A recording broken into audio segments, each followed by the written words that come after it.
Let's assemble the Groomer Essentials rolling dryer stand.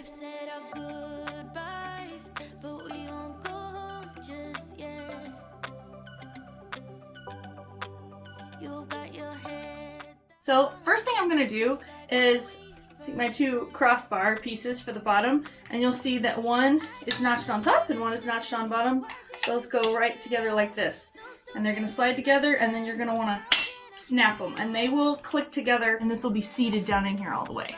We're going to let gravity help us here. We're going to flip this over so that our wheels are pointed up in the air and lay this down. Because our cross pieces are snapped together, they shouldn't come apart when you flip them over like this.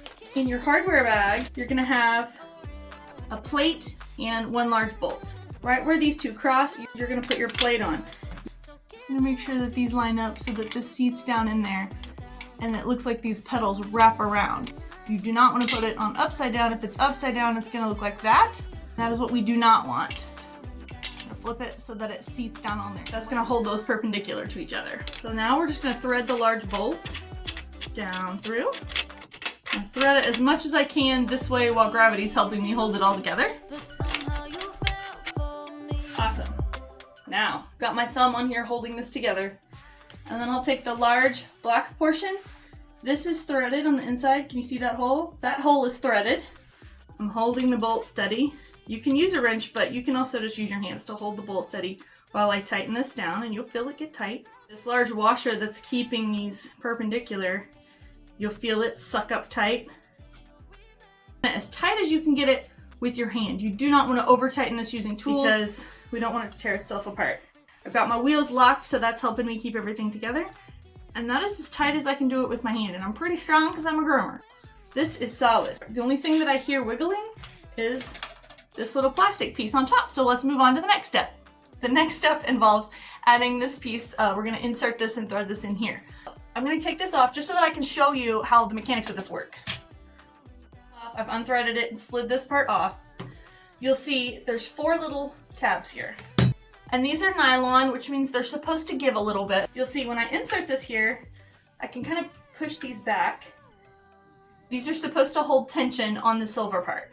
This is what's going to help hold this and keep it from slamming through. It shoves in, and this is spring-loaded in here, so it should grip. You don't want to pry these open, but you might have to really shove to get this to go in the first time.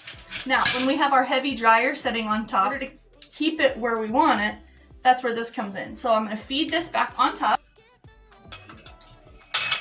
When I want to set the height, I will loosen this bit here, slide this up or down tight, and then tighten it again to set the height where I want. The last step is to add the platform on top of the stand. And this just stays on here with this set screw. So this little hole that we made sure that we kept up top is going to align with this set screw. I'm going to back this screw out. I'm going to loosen it. I've backed this set screw out all the way. Take it. Do not lose this, because this is the only time you want this loose. You're just going to set this in here and line up the hole. Okay.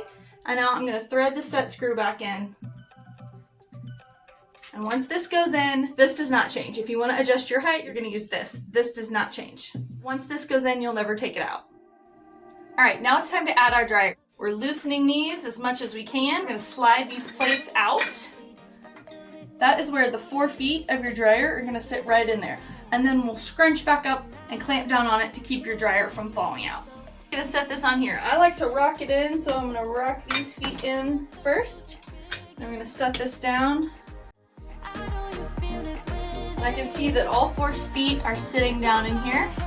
So now I'm safe to push the plates back towards the center, push the plates in, and then we're going to twist to tighten them back down.